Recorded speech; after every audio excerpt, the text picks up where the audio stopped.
Assalamualaikum warahmatullahi wabarakatuh. Perkenalkan, nama saya Alinaida Pratiwi dari kelas internasional 2019, Prodi S1 Perbankan Syariah, Fakultas Ekonomi dan Bisnis Islam UIN Raden Fatah Palembang, dengan NIM 1920603074. Dan di sini saya akan menjelaskan materi sikap dan kepribadian guna memenuhi tugas UAS mata kuliah pengembangan kepribadian.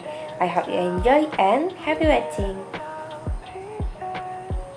Sikap atau attitude adalah cara individu melihat suatu secara mental yang mengarah pada perilaku yang ditunjukkannya kepada orang lain, baik ide, objek, atau kelompok tertentu. Dan sikap pula merupakan cara individu mengkonsumsikan suasana hati kepada orang lain dan juga merupakan cerminan jiwa secara individu melihat suatu hal yang mental. Terdapat 3 komponen pokok dari sikap. Yang pertama yaitu keyakinan atau aspek kognitif. Komponen yang berisikan apa yang diyakini dengan apa yang dipikiran orang lain mengenai suatu objek sikap. Apa yang dipikiran dan diyakini tersebut belum tentu benar karena aspek keyakinan yang positif akan menumbuhkan sifat positif, sedangkan aspek negatif akan menumbuhkan sikap negatif terhadap objek sikap. Yang kedua yaitu perasaan atau aspek afektif.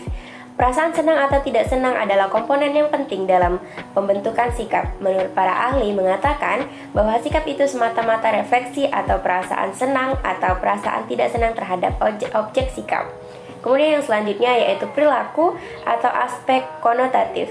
Bila orang menyenangi sesuatu objek, maka ada kecenderungan orang akan mendekati objek tersebut dan pula sebaliknya. Yang selanjutnya bentuk-bentuk sikap. Ada 2, yaitu sikap negatif dan sikap positif. Sikap positif adalah perwujudan nyata dari suasana jiwa yang terutama memperhatikan hal-hal yang positif. Sedangkan sikap negatif yang harus dihindari karena hal ini mengarahkan seseorang pada kesulitan diri dan kegagalan, baik berupa sikap apatis, mengurung diri, dan sebagainya. Kemudian terdapat 2 langkah untuk menghilangkan sikap negatif. Yang pertama yaitu belajar mengenalinya. Bersikap jujur terhadap diri sendiri, kemudian tanyakanlah pada seseorang yang dipercaya dan dihargai. Kemudian akui bahwa diri sendiri melakukan bila banyak melihat sikap tersebut ada pada diri sendiri. Kemudian adapun beberapa usaha menuju sikap positif yang dapat dilakukan setiap individu, yaitu tumbuhkan pada diri sendiri suatu motif yang kuat. Kemudian, jangan biarkan pengecualian terjadi sebelum kebiasaan baru mengakar pada kehidupan kita sendiri.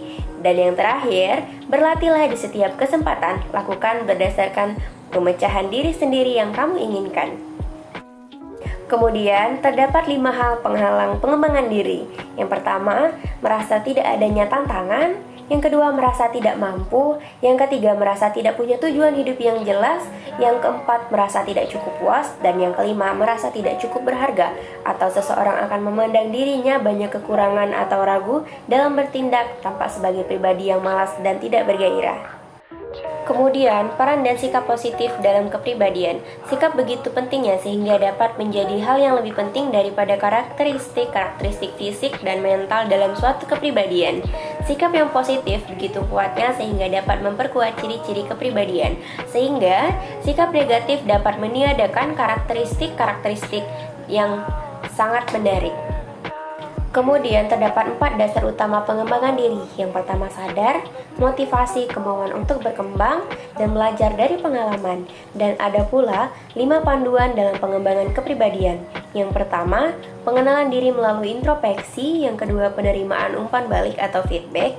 Yang ketiga, perubahan sikap. Yang keempat, konsep diri. Dan yang kelima, upaya pengembangan diri. Yang pertama, pengembangan diri melalui introspeksi. Dalam melakukan introspeksi diri yang di setiap individu lakukan adalah mengenal diri sendiri secara keseluruhan, sehingga individu dapat mengenal kelebihan atau kekurangan pada dirinya sendiri. Kemudian yang kedua yaitu penerimaan umpan balik atau feedback. Ada beberapa hal yang bisa dijadikan pegangan sebagai upaya perubahan sikap. Yang pertama yaitu memiliki motif yang kuat. Yang kedua, sebelum bertindak, selalu dipikirkan positif dan negatifnya. Kemudian yang ketiga, antusias positive thinking. Yang keempat, belajar meyakini diri sendiri. Yang selanjutnya yaitu kurangi rasa khawatir, penyesalan diri, meragukan diri sendiri, dan iri hati, serta tidak berdaya yang berlebihan. Yang selanjutnya yaitu tingkatkan kemampuan untuk mendapatkan apa yang menjadi tujuan sendiri. Dan yang terakhir, jangan biarkan pengecualian terjadi sebelum kebiasaan baru berakar pada kehidupan kita. Kemudian yang selanjutnya yaitu berlatihlah pada setiap kesempatan. Selanjutnya perubahan sikap. Ada dua faktor penghambat keberhasilan yang berasal dari lingkungan, yaitu sistem yang dianut dan tanggapan sikap atau kebiasaan dalam lingkungan kebudayaan. Dan ada tiga faktor penghambat keberhasilan yang berasal dari individu itu sendiri. Yang pertama, tidak adanya tujuan hidup yang jelas. Yang kedua, individu kurang termotivasi. Dan yang ketiga, ada keengganan untuk menelaah diri sendiri. Slide selanjutnya yaitu konsep diri. Konsep diri adalah cara bagaimana seseorang memandang diri sendiri dan situasi sekelilingnya, yang bersumber dari pandangan dan perasaan setiap individu yang bersifat psikologi. Kemudian, ada beberapa indikator konsep dari diri yang negatif, yaitu yang pertama, menyebabkan seseorang mengalami kesulitan dalam berbicara dengan orang lain. Kemudian, sulit untuk mengakui kesalahan. Kemudian, kurang mampu untuk mengungkapkan perasaan dengan cara yang wajar. Kemudian, sulit menerima kritikan dari orang lain, serta cenderung merasakan tidak diperhatikan dan tidak disenangi oleh orang lain. Karena itulah, cenderung bereaksi terhadap orang lain sebagai musuh. Kemudian bersikap pesimis terhadap bentuk persaingan dengan orang lain dalam hal pencapaian prestasi. Slide yang selanjutnya yaitu adapun indikator dari konsep diri yang positif, yaitu yang pertama, yakin akan kemampuannya mengatasi masalah. Kemudian bersikap terbuka, tidak mengalami hambatan untuk berbicara dengan orang lain, bahkan dalam situasi yang masih asing.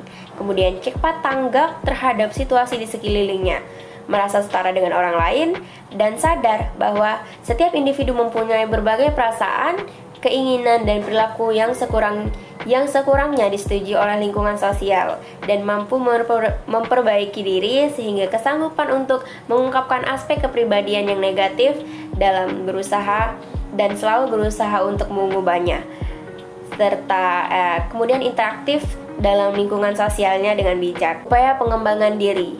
Yang pertama, yaitu tetapkan satu sikap negatif yang ingin diperbaiki menjadi sikap yang positif. Kemudian bagaimana kedudukan sikap tersebut kurang lebih 5 tahun yang lalu. Kita harus mengidentifikasinya. Kemudian yang ketiga yaitu identifikasi sebab atau bisa dan tidaknya perubahan sikap negatif tersebut pada saat ini. Dan yang terakhir yaitu tentukan langkah-langkah yang harus dicapai dalam rangka perubahan sikap yang positif. Sekian presentasi dari saya. Terima kasih atas perhatiannya. Wassalamualaikum warahmatullahi wabarakatuh.